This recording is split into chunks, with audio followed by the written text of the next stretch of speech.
Bapak Ibu semuanya. Saya Ariful Nugroho. Pada kesempatan pertemuan hari ini dan mungkin sampai dengan pertemuan berikutnya, saya akan menemani Bapak Ibu semuanya dalam mata kuliah analisis dan visualisasi data ya. Eh, Kemudian sehari-hari saya berada di instansinya di Universitas Jenderal Sudirman, di program studi informatika. Nanti Bapak Ibu jika apa namanya, jika berkenan atau misalnya sedang ada di Purwokerto, bisa mampir ke fakultas kami ya, di Fakultas Teknik.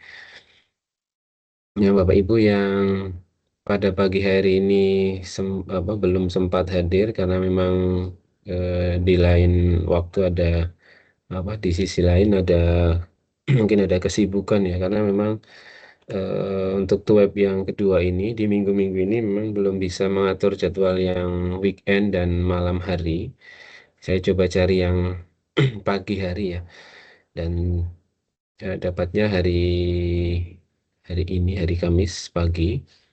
Kemudian kemarin itu juga untuk web 2 untuk kelas sebelumnya juga saya usahakan malam tapi belum bisa ya. Jadi pagi jam 8 dan sampai jam 11. Untuk yang hari ini jam 8 sampai jam setengah 10. Kemudian nanti besok itu yang perangkat bergerak ini juga masih pagi. Untuk web berikutnya nanti kita upayakan di hari Sabtu atau Ahad. Ya, kalau dimungkinkan nanti bisa malam ya, nanti kita malam. Kalau tidak ya hari Sabtu pagi, dari pagi sampai sore begitu ya. Baik, Bapak Ibu yang pada pagi hari ini sudah bisa join, terima kasih sebelumnya saya sampaikan atas di atas kesibukan Bapak Ibu semuanya ya. Nah, pada web kali ini saya akan mereview apa namanya, materi-materi yang sudah disampaikan di e-learning. Di e-learning itu ada beberapa materi yang bisa Bapak Ibu download ya, atau mungkin sudah bisa dipraktekkan, yaitu terkait dengan analisis dan visualisasi data berkaitan dengan bentuk-bentuk penyajian data. Kemudian di praktikumnya itu ada apa namanya, operasi sederhana, operasi di bahasa pemrograman R. Kemudian ada tugas, ini berkaitan dengan tugas yang nanti Bapak Ibu harus kumpulkan ya sampai dengan tanggal 3 kalau kalau nggak salah ya. Tanggal 3 masih ada waktu nanti Bapak Ibu. Yang perlu diperhatikan nanti Bapak Ibu, ini ada data yang 114 ya. Nanti dikerjakan saja sesuai dengan apa data ini. Nah, bisa jadi ini data yang apa namanya, outlier gitu ya. Ini data yang outlier. Outlier itu ada data yang anomali ini. Data yang anomali. Tapi nanti dikerjakan saja hasilnya seperti apa. Kemudian pertimbangan penilaian nanti Bapak Ibu juga harus perhatikan ya terkait dengan screen capture-nya, kemudian hasilnya ya. Ini ada poin-poin penilaiannya. Kemudian ada juga materi koefisien varians atau koefisien keragaman. Mungkin nanti sebelum ini CV ini atau keragaman koefisien ini nanti kita belajar dulu kaitannya dengan apa namanya, eh, ada min, ada median, ada juga modus ya. Ini pelajaran kelas berapa Bapak Ibu? SMP barangkali ya. Median, modus, kemudian nanti ada range atau jangkauan ya. Ada jangkauan, kemudian ada SD atau standar deviasi, ya, standar deviasi. Kemudian ada varian. Ini analisis statistik sederhana ya. Analisis statistik deskriptif Kalau kita belajar statistik deskriptif yang sering kita pakai ya mean, median, modus, jangkauan, standar deviasi, dan varian. Nah, nanti lebih lanjut lagi ada analisis of varian ya ANOVA, kemudian dan sebagainya ya ada t-test, z-test dan sebagainya itu. Baik, kita masuk ke nomor 1 dulu ya Bapak Ibu. Nah, kita lihat dulu untuk penyajian datanya Bapak Ibu. Eh, sebelum kita sebelum kita menyajikan suatu data, data itu sebenarnya kan sangat tergantung dari kondisi kondisi real yang ada di lapangan ya. Nah, kalau Bapak Ibu mencari data atau fakta-fakta lapangan, nah ini kan nanti datanya itu dia akan apa sangat sangat sangat beragam, sangat beragam datanya. Kalau kita membuat data yang kalau kita mau kita mau analisis datanya ini ya. Kalau di computer science itu data yang beragam ini perlu kita normalisasi dulu ya. Kita perlu normalisasi dulu.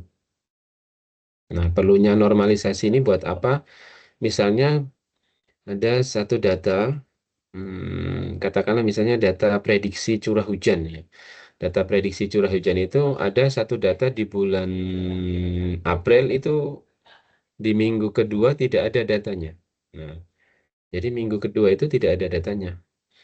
Tentu kalau tidak ada data yang lengkap, nah kita tidak bisa melakukan prediksi dengan data yang tidak lengkap tersebut. Jadi kita perlu kita perlu normalisasi supaya ada nilai-nilai yang bisa kita hitung supaya nanti prediksinya itu kita bisa lakukan ya. Jadi kita perlu normalisasi ini kalau di computer science ini. Computer science itu salah satunya kalau kita belajar ada data analitik gitu ya, kita perlu menormalisasi data supaya datanya kita bisa hitung. Kalau data itu sifatnya nol ini kan tidak bisa dikomputasi ya. Jadi tidak bisa dikomput, tidak bisa dikomput kalau nol. Jadi supaya tidak nol kita ubah menjadi suatu nilai yang tipe datanya itu float atau integer, bisa 0 atau bisa 0,1 atau 0,5 dan seterusnya. Nah, ini supaya datanya bisa kita olah. Nah, Bapak Ibu, jadi data ini sangat sangat beragam dan nanti tergantung dari apa? Tergantung dari lapangan kalau kita mau cari data yang ada di lapangan. Atau misalnya akuisisi datanya bisa menggunakan wawancara, bisa menggunakan macam-macam ya, kuesioner dan seterusnya. Nah, dari data tersebut yang kita dapatkan ini ya, Bapak Ibu, kita bisa sajikan dalam bentuk yang beragam ya, atau yang bervariasi. Yang pertama tabel. Kalau di dalam tabel ya tentu kita membuat satu ilustrasi di mana data tersebut itu ada yang kita simpan dalam bentuk. Jadi kalau kita membuat visualisasi dalam tabel, nah tentu kita membuat satu bentuk yang kita sebut sebagai data. Ini adalah kolom gitu ya. Kolom, kolom 1, ini kolom kedua, ini adalah baris 1, kemudian yang ini adalah baris kedua. Jadi ini yang kita simpan nanti datanya di sini. Data ini kita simpan di dalam satu baris dan kolom atau kalau di Excel kita namakan sebagai sel. Nah, di dalam bahasa R kita tidak bisa mengolah data tabel ini Bapak Ibu. Kita tidak bisa mengolah data tabel secara langsung. Nah, kita harus konversi data tabel ini menjadi data yang bisa dibaca oleh pemrograman R menggunakan namanya adalah data frame ini. Ini tidak hanya di bahasa R, tapi juga Python juga ada istilah data frame ini. Jadi data frame itu nanti adalah kumpulan apa namanya, data-data yang disimpan di dalam tabel ini. Jadi kita apa namanya, konversi ke dalam data frame. Kemudian baru nanti kita panggil data frame-nya ya. Data frame-nya kita panggil misalnya data.frame sama dengan isinya adalah 1,2,3 begini misalnya. Nah, nanti kita panggil data frame-nya, nama tabelnya apa, atau nama data frame-nya apa. Misalnya tabel X, nanti kita panggil tabel X ya. Misalnya print tabel X. Nah, kita panggil nama tabelnya.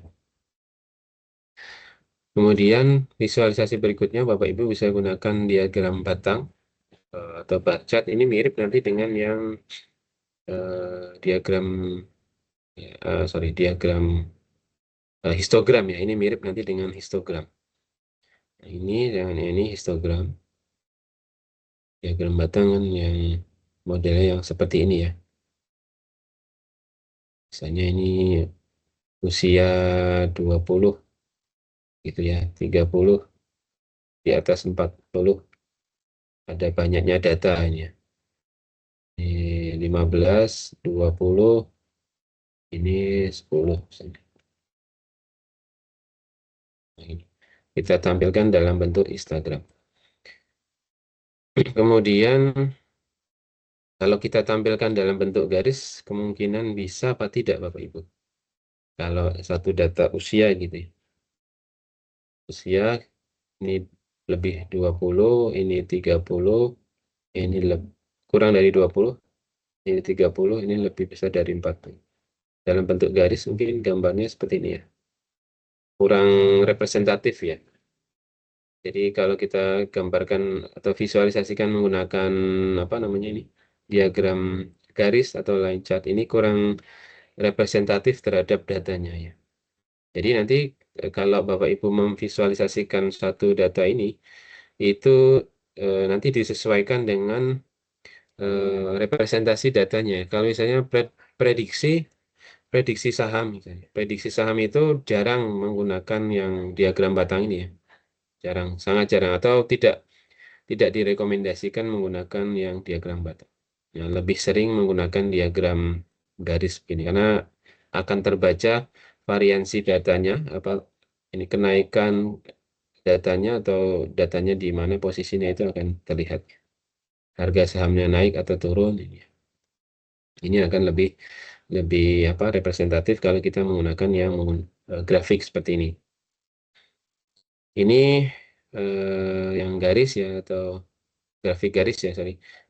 Kemudian yang box plot, yang pie chart, ini diagram lingkaran ya. Ini persentase atau apa ya, 10% usia 20, kurang dari 20 tahun misalnya ini. Kemudian yang ini 15% usia 30 tahun. Kemudian yang ini lebih besar dari 40, itu 45% misalnya. Kemudian selain diagram pie, kemudian ada garis box plot. Kalau visualisasi box plot nanti ada satu diagram yang namanya block box ya. Nanti ada kotaknya begitu ya.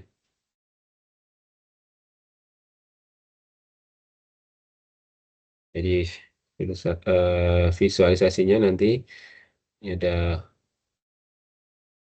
batasan bawah, batas atas ini. Yang ini ada nilainya ya di sini. Ada nilainya, kemudian ada garis tengah yang berada di boxnya ini. Kemudian eh, ada kemungkinan nanti data ini suatu data tidak berada pada area ini, area boxnya ini. Jadi nanti datanya akan ada di luar apa ini, di luar boxnya ini ya, luar boxnya ini. sorry, ini bukan tidak banyak seperti ini ya. Tapi nanti di luar boxnya ini ya, 1 2 3 misalnya. Terus satu di sini 2 3. Mungkinan juga nanti ada di bawah sini, di bawah batas bawahnya ini ya,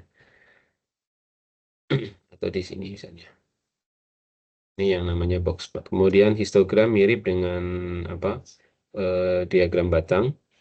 Peta, saya kira Bapak Ibu sudah ini ya, Pareto, heatmap dan infografi. Nah, kita lihat untuk yang kategori tabel dengan one way ya. One way ini berdasarkan jumlah responden berdasarkan umur. Eh, kurang dari 21 sampai 30, 31 sampai dengan 40 sampai lebih besar dari 40. Kemudian totalnya ada berapa? Ini kalau kita buat dalam fungsi apa? Fungsi R berarti sum, kemudian nama tabelnya apa ya? Tabel X ya, nah ya. Kemudian dolar yang dijumlahkan adalah jumlah ini yang dijumlahkan ini, responden ini ya. Nah, begitu. Nanti ini total misalnya ya. Total sama dengan sum ini tabel X, ini misalnya nama tabel X, kemudian yang dijumlahkan adalah kolom responden. Nah, jumlahnya 60. Atau kalau kita buat formulanya ya sama dengan ini sum ya. Ini ya. Kemudian kalau menggunakan two way berdasarkan umur dan jenis kelamin. Ada 2 variabel berarti di sini ya. Variabelnya adalah umur dan jenis kelamin. Ini berarti ada lebih dari satu variabel. Kemudian kelasnya laki-laki jumlahnya sekian sampai dengan usia 40 ya. Kemudian yang perempuan 5 sampai dengan 8 jumlahnya sekian. Bisa tidak kalau ini dijumlahkan ya? Bisa saja ya. Selama data itu tipe datanya adalah integer atau float, itu bisa kita komputasikan ya. Kita bisa hitung. Tapi nanti kalau laki-laki misalnya kita isi dalam petik 5 begini, berarti ini bukan satu bilangan, tetapi ini adalah karakter atau string. Jadi kita tidak bisa menjumlahkan string dengan tipe data integer ya. Kalau 5, 10, 12, 2 ini kan bilangan bulat, berarti kita bisa jumlahkan. Tapi kalau ada petik nanti ya, di bahasa R itu petik itu sebagai tipe data yang string atau karakter. Jadi kalau karakter ditambah bilangan bulat yang tidak bisa. Ini juga sama, ini bilangan bulat atau integer ya kalau di dalam bahasa pemrograman itu. Integer, kecuali kalau usianya 21,5 ya, atau berapa gitu ya. Itu berarti kalau misalnya 21,5 berarti ini juga bisa dihitung karena menggunakan koma ya. Ini tipe datanya adalah float. Kemudian tabel frekuensi. Nah, ini frekuensi kita bisa gunakan tadi ya Bapak Ibu. Apa? Diagram batang ya. Diagram batang. Misalnya tadi di sini 19 sampai dengan 26 jumlahnya adalah 4. Kemudian berikutnya berapa? Jumlahnya adalah 7 misalnya. Kita bisa bisa apa namanya? Visualisasikan menggunakan diagram batang. Kemudian diagram garis. Diagram garis ini untuk prediksi ya. Jadi fluktuasi datanya akan kelihatan kalau menggunakan diagram garis. Kalau menggunakan diagram batang sebenarnya kelihatan juga ya, tapi kalau datanya sedikit ya. Nah, ini data 2016 sampai 2020, ini diambil setiap 1 tahun sekali. Nggak masalah seperti ini menggunakan diagram batang. Kan kelihatan apa fluktuasi datanya.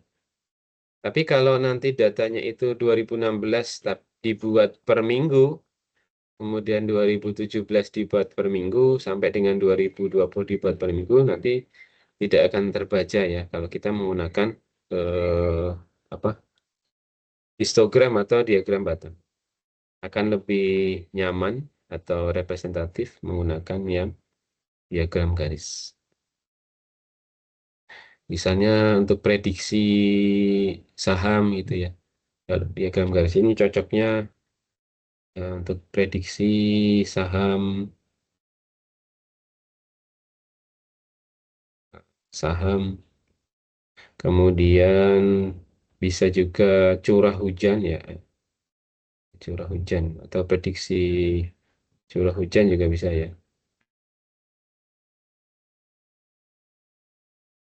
Kemudian kalau curah hujan bukan prediksi ya, tapi nanti dia apa masuknya ke peramalan ya, forecasting, peramalan. Jadi diramalkan ini prediksi saham.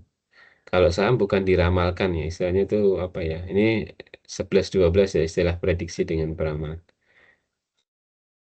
Peramalan dengan prediksi. Kemudian scatter atau pencaran. Ya, tadi sekali lagi bahwa data yang nanti Bapak Ibu dapatkan dari analisis lapangan itu datanya tidak akan apa artinya akan sangat beragam gitu ya. Akan sangat beragam, maka datanya tidak akan berada pada satu posisi di sini saja. Tapi kemungkinan nanti ada di sini ini outlier ya, outlier. Di sini kemudian ada yang di sini juga ya, di sini dan seterusnya ya. Dalam kalau misalnya ini kita buat kelas ya, ini kelas 1 pertama, ini kelas kedua ya, ini kelas ketiga, kelas 4, kelas 5. Nah, dari data ini kita bisa misalkan klasifikasi ke datanya itu mirip atau apa kalau di dalam data analitik itu ada istilah eh, nilai tetangganya gitu ya. Bobot nilai tersebut dengan kedekatan dengan tetangganya. Maka ada istilah nearest neighbor dan seterusnya itu. Nearest neighbor. Jadi nanti kita bisa lakukan apa namanya ini klasifikasi berdasarkan data ini ya. Kemudian jumlah pasien dengan pie chart dan seterusnya ini juga sama. Pie chart, box plot itu ini untuk data aktual dan prediksi ini data aktualnya diprediksi sekian. Diprediksi. Ini data aktual diprediksi di sekian. Jadi nanti kita bisa tampilkan menggunakan box plot ya. Atau bisa juga untuk waktu waktu tempuh gitu ya misalnya. Waktu tempuh itu bisa menggunakan box plot. Ini ya misalnya ini ya. Oh, ini menggunakan scatter plot ya. Sorry. Waktu kecepatan dan waktu itu menggunakan.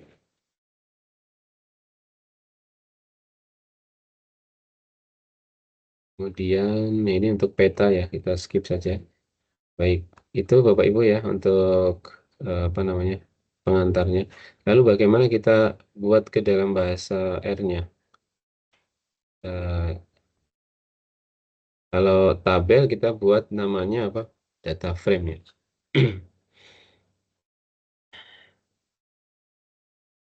Kita buat dalam data frame.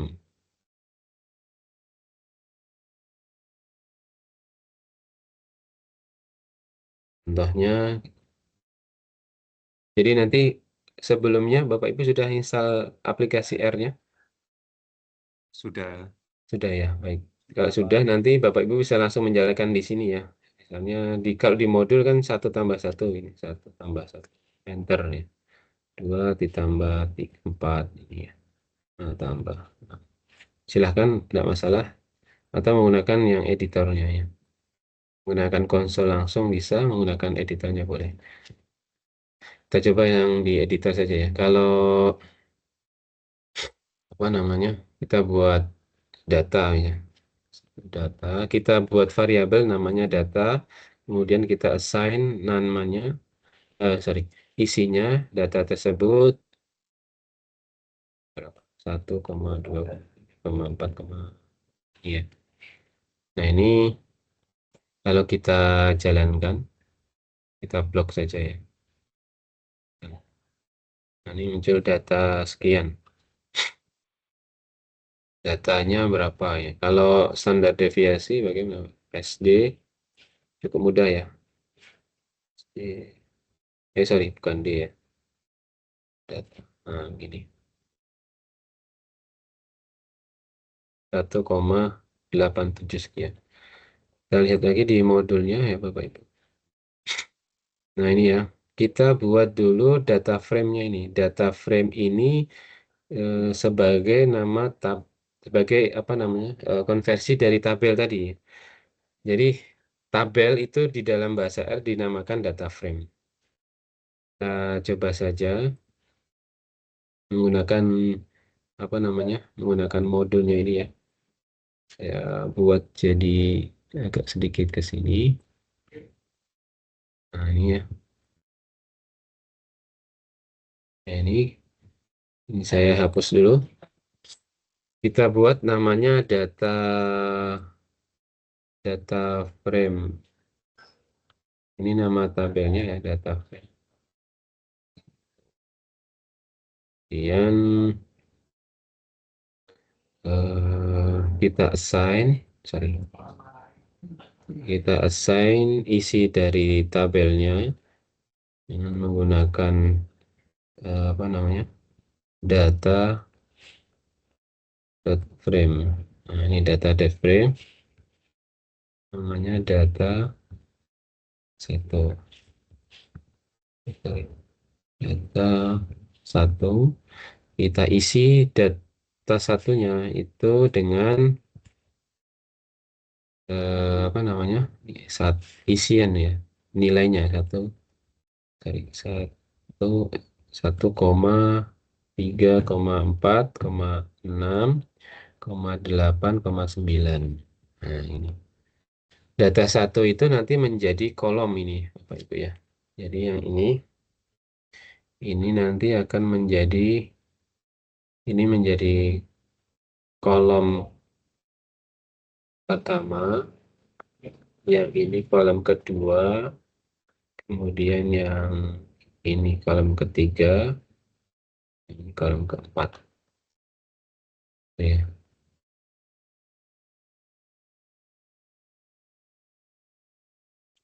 Oke,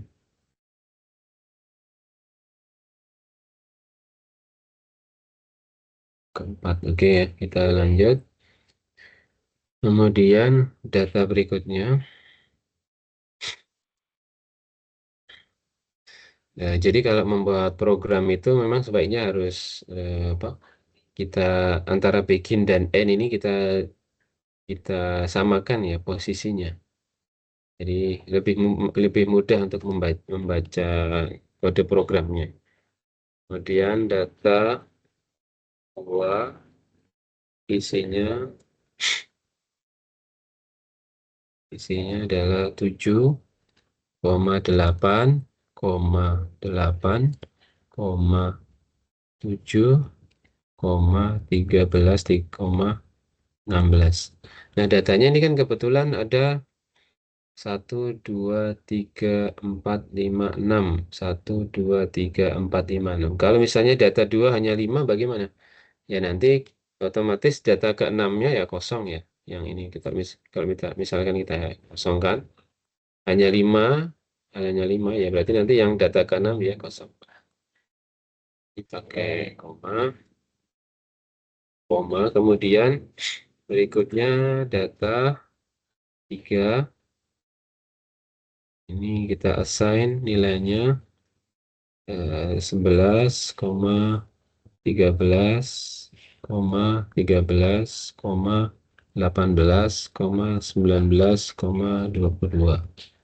ya.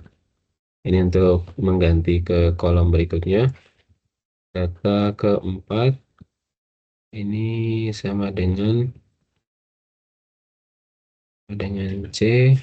Kita asal nilainya 12,18,29,38.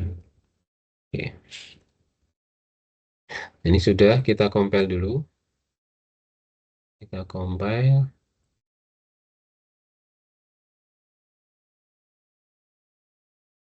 Kita compile sudah muncul ya nilainya ini. Ini sudah. Tinggal kita hitung. Misalnya mau kita hitung apa? Kalau di sini hitung standar deviasi dari tabel data frame 1 kolom pertama. Kolom pertamanya kan data pertama ya. Data pertama. Jadi nanti yang dihitung apa? Standar deviasinya adalah data kolom pertama ini. Data 1 ya. Data satunya 13. Kita coba eksekusi ya. Mungkin sebelum sebelum apa? eh Standar deviasi misalnya min dulu ya, data frame 1. Kemudian yang kita akan hitung minnya adalah data 1. Compile ya.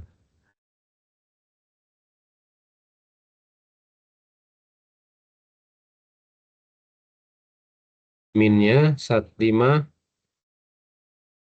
5,16. Nah ini Bapak Ibu ya, kalau koma ini kan berarti nanti, kalau tadinya kan datanya bilangan bulat ya, setelah dibagi ya, dicari nilai minnya menjadi 5,16. Nggak masalah ya, selama datanya bisa dihitung nggak masalah. Kemudian kalau data kedua ya kita tinggal copy saja. Data 2, data 3, sorry, data 3 dan data keempat ya. Tinggal kita blok, kita run. Min data pertama sekian, data keduanya 9,8, data ketiga 16, data kelima berapa? 22,5. Kalau median sekarang kita cari median. Median apa Bapak Ibu? Kita copy saja ya. Median itu apa Bapak Ibu? Median. Nilai tengah. Ya, nilai tengah ya. Median. Kita coba satu dulu. Sorry. Mediannya 5 ya. Ini tinggal kita, nanti Bapak Ibu kalau sudah terbiasa ngetik bisa diketik cepat ya. Tapi kalau tidak ya bisa di copy paste begini lebih cepat. Oke. Kemudian kalau modus apa Bapak Ibu? Modus. Nilai paling sering muncul. Ya, modus nilai paling paling sering muncul ya. Kalau modus. Ada lagi namanya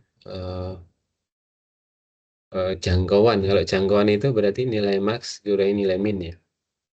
Jangkauan. Oh kita hitung standar deviasinya ya setelah itu. Standar deviasi SD, kita panggil datanya ini. Oke, kita copy saja ya Bapak Ibu. Nanti tinggal kita ganti data 1, 2, 3-nya. Cepat ya. Nah, gini kita copy, kita ganti. Ini data kedua, data ketiga, data keempat. Tinggal kita jalankan. Ini sudah ketemu ya.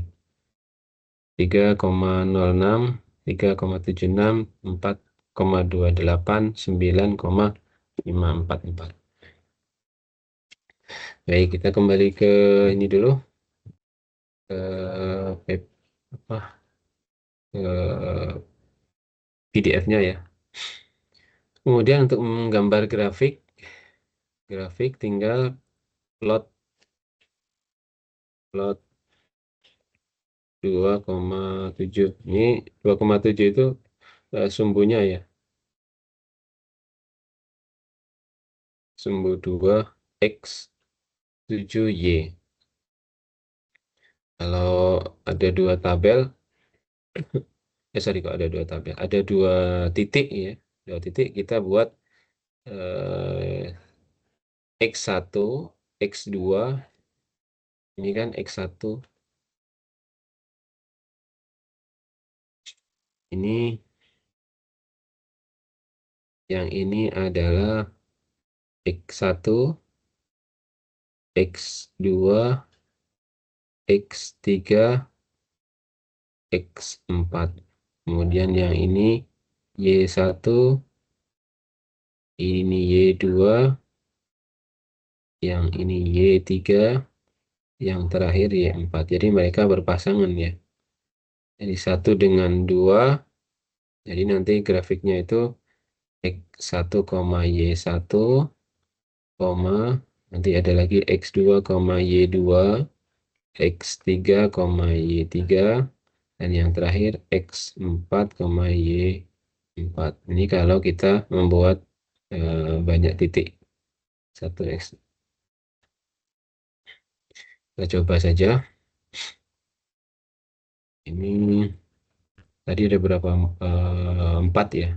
4 titik. Ini kita deskripsikan dulu.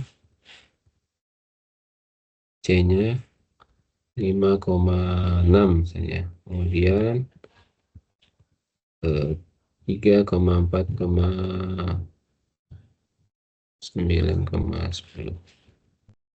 Kita running ya. Ada yang keliru. Kurang ini.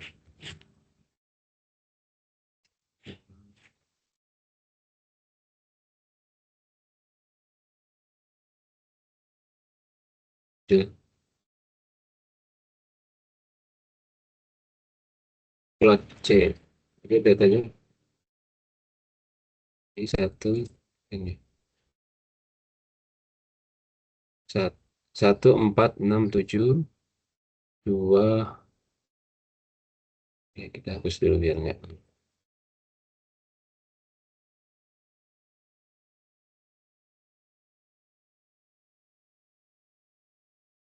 Plot C ini aja ya. Kita compile.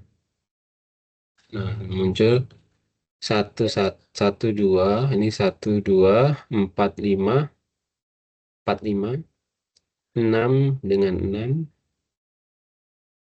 7 dengan 8. Ya. Oke, kemudian apa lagi nih Bapak Ibu? Nah, ini untuk yang diagram garis. Diagram garisnya menggunakan plot ini. Plot, kemudian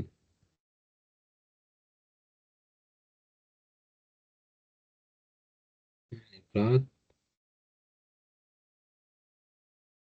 diagram garis ya. Ini garis yang sebenarnya kan satu gitu ya. Satu, apa? Garisnya satu nih, satu, tapi dia berurutan ya. Jadi terlihat seperti garis.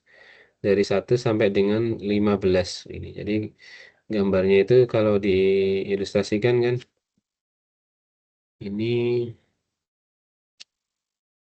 1, tapi dia terus gitu ya. Apa namanya? Sampai data ke-15 ya, 1 sampai 15. Kalau di Excel kan misalnya sum I3.2, kemudian IJ3. Ini berarti kan dari I3 sampai gitu ya. Sampai dengan J3. Nah, ini juga sama plot dari data pertama sampai dengan 15. Kemudian pemberian label sama ini tinggal kita buat saja nama labelnya.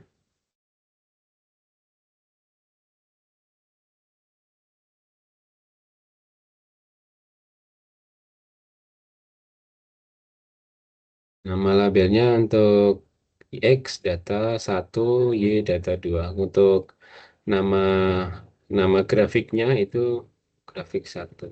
Nama grafik. Kita ketikkan nama grafik itu main. Kemudian kalau X lab itu adalah sumbu X, Y-nya adalah sumbu Y. Nah, di sini ada titik 2 ya Bapak Ibu. Titik 2 ini sebagai karakter atau string ya, atau teks. Kita coba jalankan.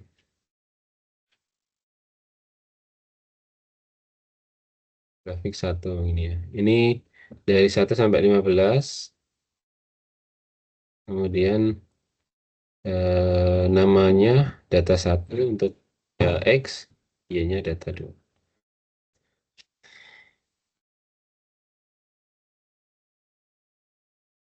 Oke, kemudian berikutnya apa lagi ini? Gambar seperti ini nanti bisa disesuaikan saja ya. Nanti tergantung apa namanya, tergantung sesuai dengan kebutuhannya saja ya. Bapak Ibu mau menggunakan garis ya boleh. Jadi tergantung dari datanya tadi ya. Kita mau memvisualisasikan data itu tujuannya kan untuk mempermudah supaya datanya bisa dibaca ya tanpa melihat apa? Tanpa melihat angka apa namanya? Angka yang banyak tapi dari grafik atau dari tabel dari tabel atau dari apa namanya diagram itu bisa terlihat. Tujuannya kan itu ya. Kemudian apa lagi? Tadi ini sudah. Kemudian koefisien keragaman bagaimana Bapak Ibu untuk mencari ini? Sebelum ke koefisien keragaman itu ada modul apa namanya? Modul ukuran pemusatan data ya kalau tidak salah ya. Pemusatan data. Pemusatan data itu sebenarnya tadi yang median, median, min, modus, kurang modus ini ya. Kita coba modusnya. Kalau modus itu banyak data yang sering muncul ya mudahnya ya. Atau sebenarnya nilai data yang memiliki frekuensi terbanyak atau frekuensi terbesar. Kalau dulu kita waktu sekolah dasar itu modus itu yang sering muncul gitu, gampangannya ya. Kalau median, median itu rumusnya itu I N per 2. I N per 2. I-nya itu banyaknya data. N-nya itu adalah kalau datanya genap berarti kan N. N-nya N-nya itu genap ya. Kalau ganjil berarti N plus 1. Jadi nanti I-nya sama dengan N plus 1 kalau kalau apa namanya? Kalau ganjil. Kalau median itu kan median itu sama dengan kalau X-nya X-nya apa namanya ganjil berarti nanti XI di mana I sama dengan N plus 1 per 2 ini di modul yang berapa ya. Kemudian untuk yang genap itu I sama dengan N bagi 2 ini XI ya. Di mana I sama dengan N per 2. Kalau modus sering muncul. Kemudian kalau jangkauan atau jangkauan itu atau range itu nilai max dikurangi nilai min. max dikurangi nilai min. Jangkauan.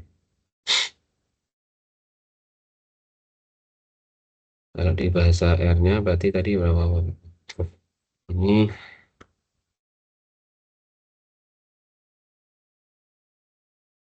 kita hitung jangkauan ya.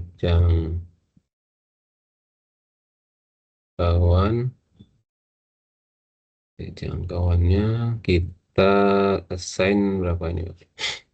Saya assign nilai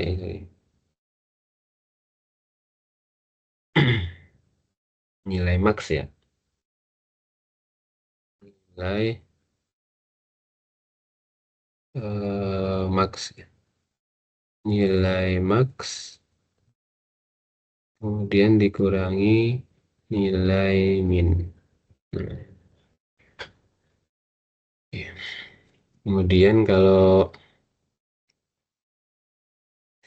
apa tadi selain jangkauan ada varians.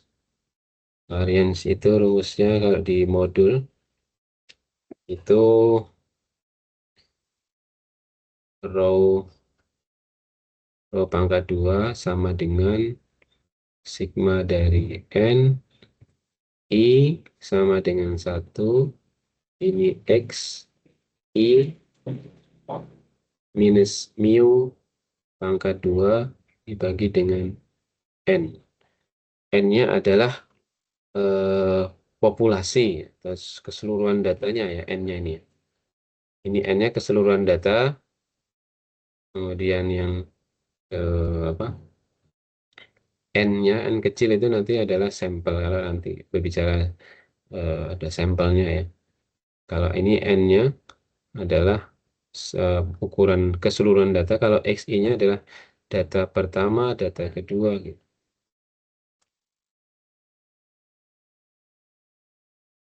Oke, kemudian kalau simpangan atau standar deviasi tadi, standar deviasi itu syaratnya kita harus cari apa namanya min tadi dulu ya. Jadi kalau sudah ketemu minnya itu sudah gampang kalau kita hitung manual ya. Tapi kalau kita menggunakan formula ya sama dengan ini S simpangan bakunya S kuadrat sama dengan akar dari sigma I sama dengan 1 ini N kemudian XI minus X bar pangkat 2 sorry X hat ini rata-rata ya rata-rata dan kemudian N min 1 jadi data pertama pangkatkan dikurangi N min 1 ya data kedua dan seterusnya data ketiga sampai dengan banyaknya N kemudian nanti diakar ini akarnya sampai sini kalau XI yang ini XI min X hat pangkat 2 dibagi N min 1 sorry tanpa dibagi N min 1 ini kan sebenarnya apa ini min ya misalnya ini ya ini kan rata-rata ini average AVG average yang ini data pertama. Oke. Jadi langkah awalnya itu menghitung rata-rata menghitung jumlah data rata-rata kemudian baru kita bisa hitung standar deviasinya secara manual. Tapi kalau secara komputasi ya kita tinggal masukkan ini SD dalam kurung data yang kita mau hitung. SD dalam kurung yang mau kita hitung. Oke.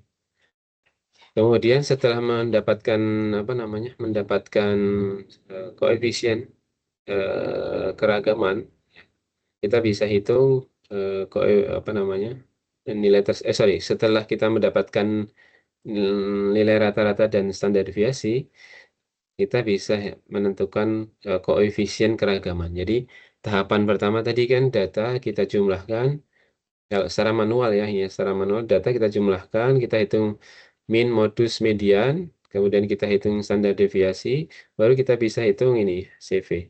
Karena kan untuk menghitung CV ada X head-nya ini. X head ini kan rata-rata ini, rata-rata. Kemudian kalau S ini kan standar deviasi.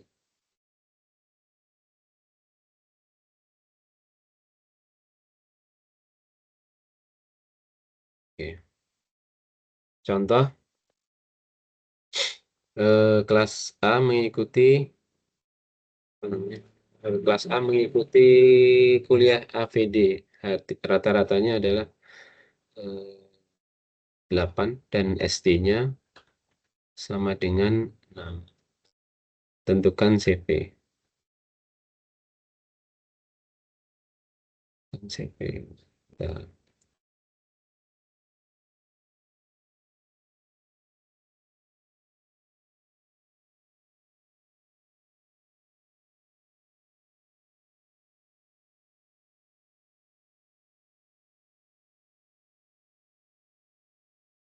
SD-nya sama dengan 6 dan ini sama dengan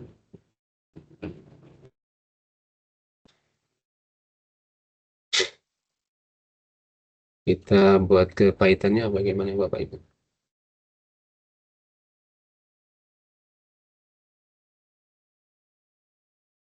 Kita definisikan dulu ya SD nilai SD kita assign berapa itu tadi 8 ya. 6. 6. Kemudian min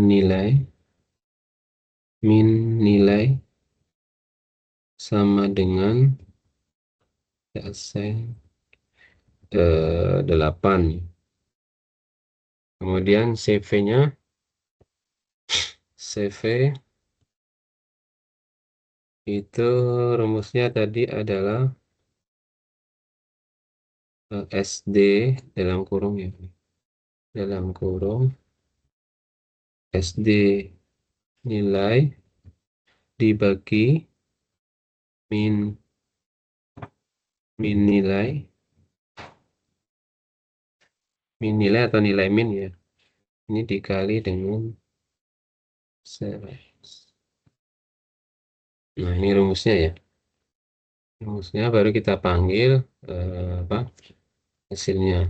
Kita compare dulu yang ini. Ini sudah kita panggil apa? Print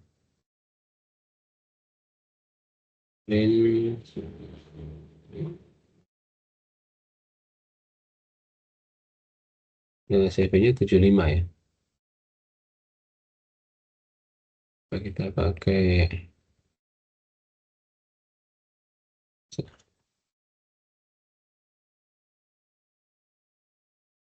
75 ya hasilnya ya.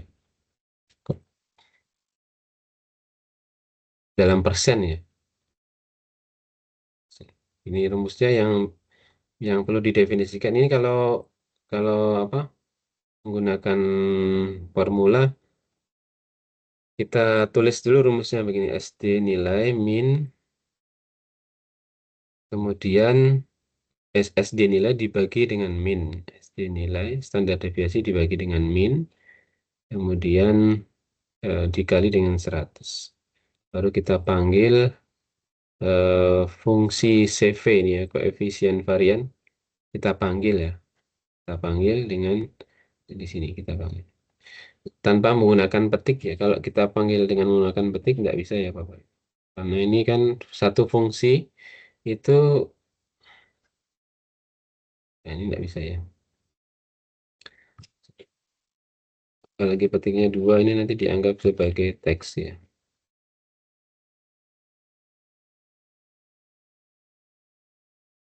Dianggap sebagai teks. Nggak muncul ya. Dianggap sebagai teks. Jadi ini kayak begini. Kemudian lagi ya.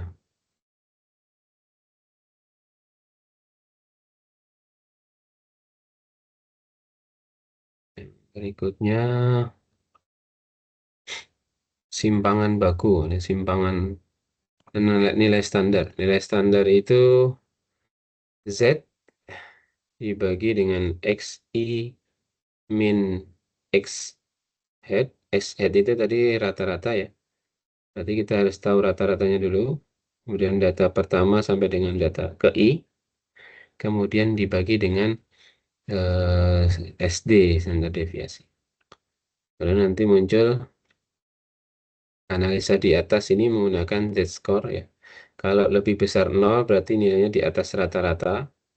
Kalau Z-score-nya sama dengan 0 itu berarti sama dengan nilai rata-ratanya. Kalau Z-score-nya kurang dari 0 berarti di bawah rata-rata. Nanti muncul ketika Bapak Ibu membuat satu grafik itu ya. Satu grafik apa namanya? Suatu grafik kemencengan gitu ya.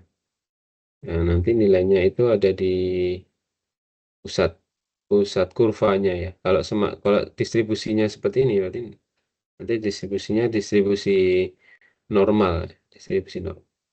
Artinya kurvanya itu membentuk satu kurva seperti lonceng gitu. Nah, kemudian Z-score, kemudian ini saya kira sudah ya. Kita coba untuk yang tugas.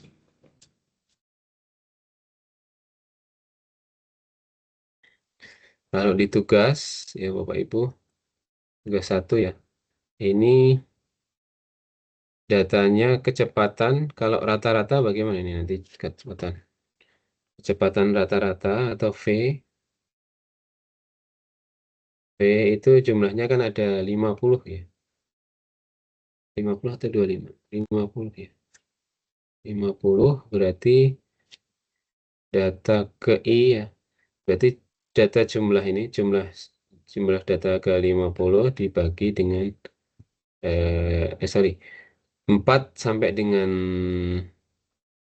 4 dijumlahkan ya sampai dengan 85, kemudian dibagi dengan banyaknya data ya.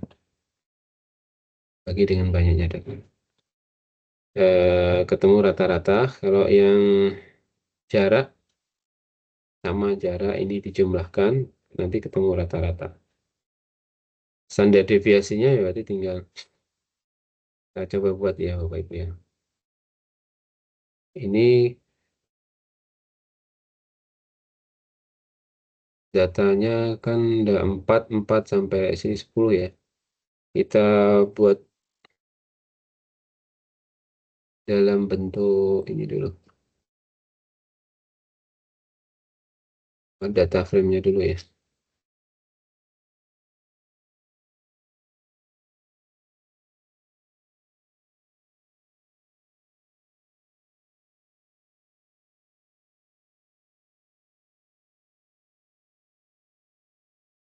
Data frame. Data ini sama dengan yang di atas tadi nih.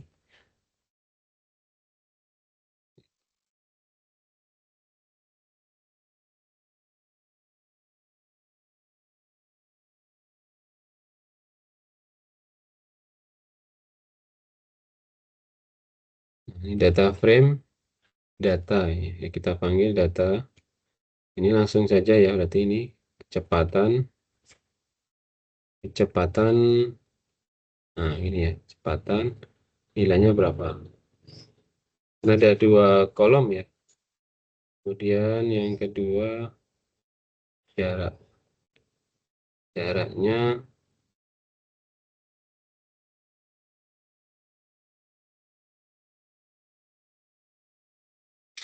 2, 10, 14, 20. 2, 10, 14, 20. Ini ada berapa nih? 1, 2, 3, 4, 5, 6. 1, 2, 3, 4. Kurang 2. 17 dan 13. 17 dan 13. Ini. Untuk Kemudian kita hitung min data frame data frame 1, kita hitung kecepatan ya, kemudian kita run.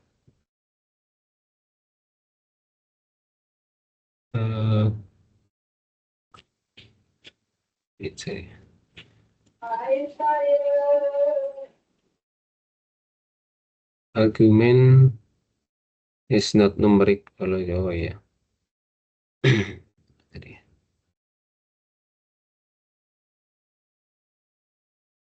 Data frame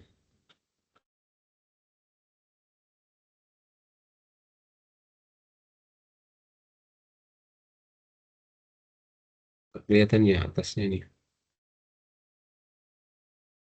Kemudian yang jadi nggak kelihatan ya. Ini kita simpan dulu ya. Simpan, coba.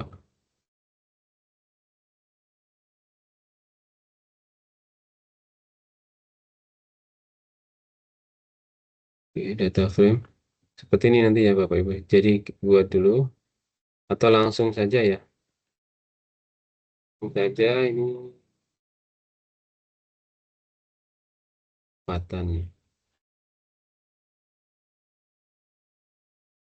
Langsung kita buat seperti yang ada di modul begini. Ada di sini. Nah, ini data atau apa namanya? Data kecepatan, berarti ini kecepatan ya. Langsung saja kecepatan ini.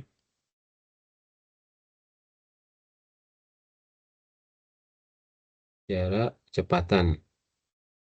Baru nanti kita hitung min, nggak usah pakai data frame ya. Pasang min kecepatan.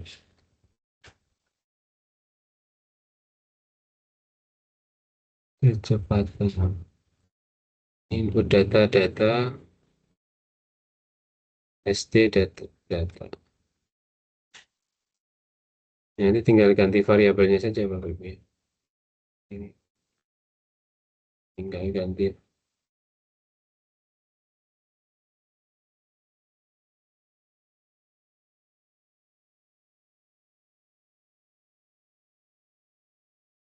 data.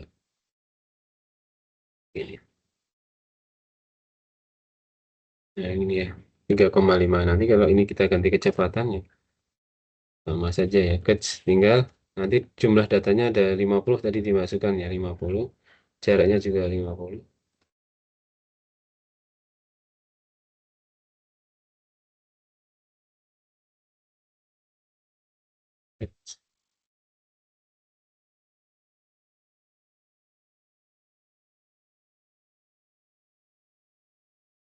Ini dia data saja ya. Data ini tinggal kita jalankan. Itu ya yang untuk nomor satu ya. Standar deviasi tinggal kita panggil saja standar deviasi scatter plot. Nah, kalau scatter plot menggunakan apa? Scatter plot itu menggunakan ini sudah saya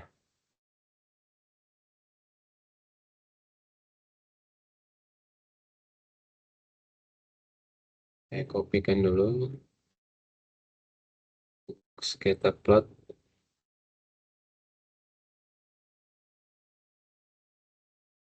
Untuk scatter plot itu menggunakan ini apa namanya? Data scatter. Ini kan data scatter. Kemudian tenaga kuda, ini kan kolom ya.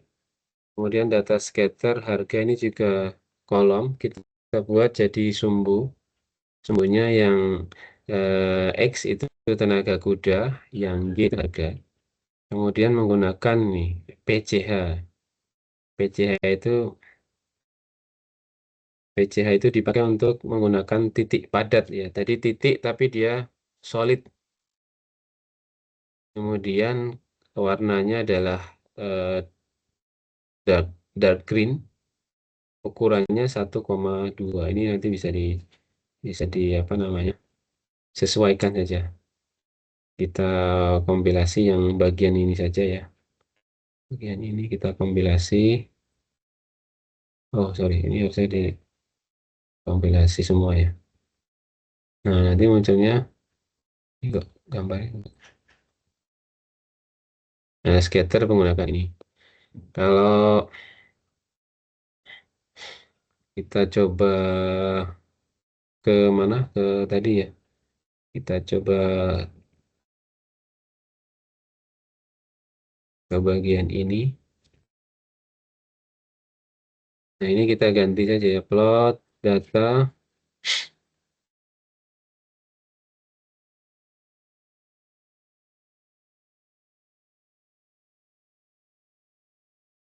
Plot data. Kemudian X-nya. Sorry, tadi ada kecepatan dan jarak ya.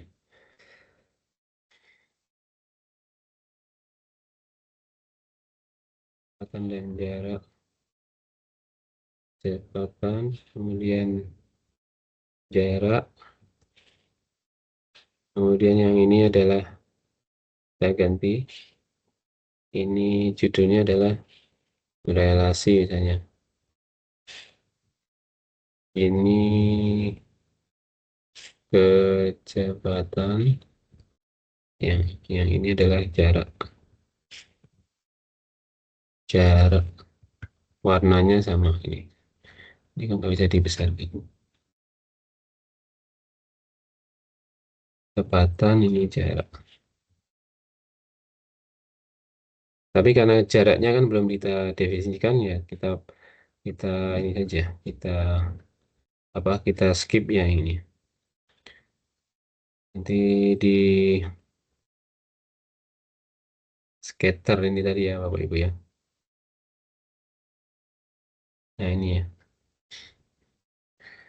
1,5-nya itu adalah datanya ya. Berarti nanti ini kita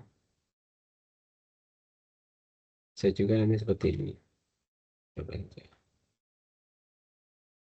Ini datanya 1,5 ini kita assign data.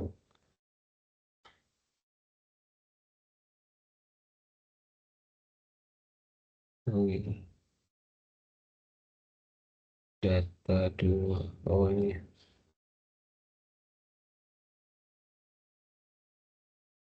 Karena datanya kan cuma ada satu ini ya.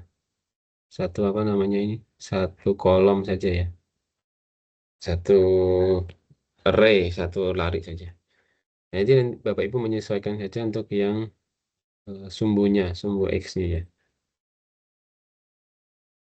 Kemudian untuk yang ini, Thomas memiliki nilai 80 untuk ujian matematika dengan rata-rata kelas 75, SD-nya 10.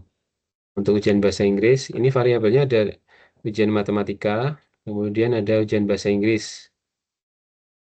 Ini rata-ratanya 70 dan standar deviasinya 8. Itulah koefisien keragaman nilai ujian matematika dan bahasa Inggris. Nanti Bapak Ibu menghitung tadi rumusnya adalah standar deviasi dibagi min ya. Min dikalikan dengan 100%. Untuk yang matematika berarti minnya standar deviasi 10 dibagi 75 kali 100. Yang ini apa? Yang bagian Thomas berarti 75 standar deviasinya 8. Oh, berarti ini 8 dibagi 70 dikalikan dengan 100. Nah, gitu. Jadi nanti di bagian ini standar deviasinya diganti berapa tadi? 10 dan 75 rata-rata. 10 ini 75. Nah, sudah ya. Tinggal kita hitung CV. Ya nih, standar deviasinya 13,333. Nah, ini sudah ketemu nggak nih? Kalau yang berikutnya yang berapa ini? Yang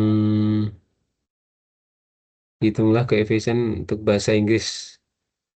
Oh, Mas, berarti rata-ratanya kan koefisien variannya standar deviasi 8 dibagi 70. 8 dibagi 7. 8 bagi 70. Ini untuk SCV ya, belum untuk menghitung eh, nilai dari bahasa Inggris Thomas ya. Nilai bahasa Inggris dan nilai matematika. Jadi bisa ini kurang lebih seperti ini ya Bapak Ibu. Nanti ini yang di screenshot dikirimkan ke Teams. Baik Bapak Ibu, saya kira itu untuk web hari ini ya Bapak Ibu. Mungkin ada yang mau ditanyakan terlebih dahulu.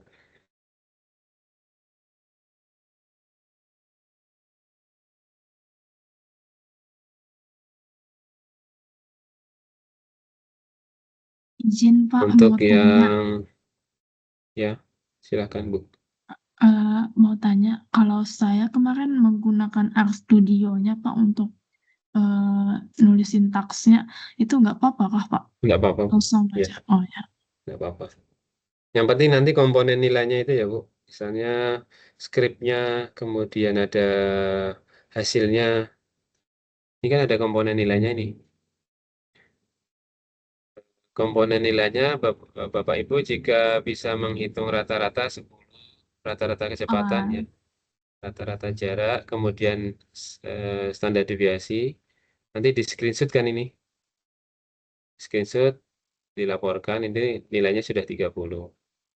Kemudian yang ini histogram, kemudian kecepatan, histogram, scatter, ini juga di screenshot nilainya 50. Kalau semuanya di screenshot dan nilainya benar, nilainya 100. Tapi nanti kalau ada beberapa yang tidak di screenshot tapi tidak tampak ya nanti akan saya lihat lagi. Oh ya Pak. Berarti yang di screenshot sintaksnya itu kan ya Pak sama Sintaks dan hasilnya hasilnya ya, itu. Oh ya. sama hasilnya. Ya. Baik Pak. Ya. Ada lagi? Kalau tidak ada, saya cukupkan ya Bapak Ibu semuanya untuk web ya, web hari ini. Mohon maaf untuk apa mengganggu aktivitas Bapak Ibu dalam berkegiatan. Ada pertanyaan lagi tidak? Saya recordnya saya matikan.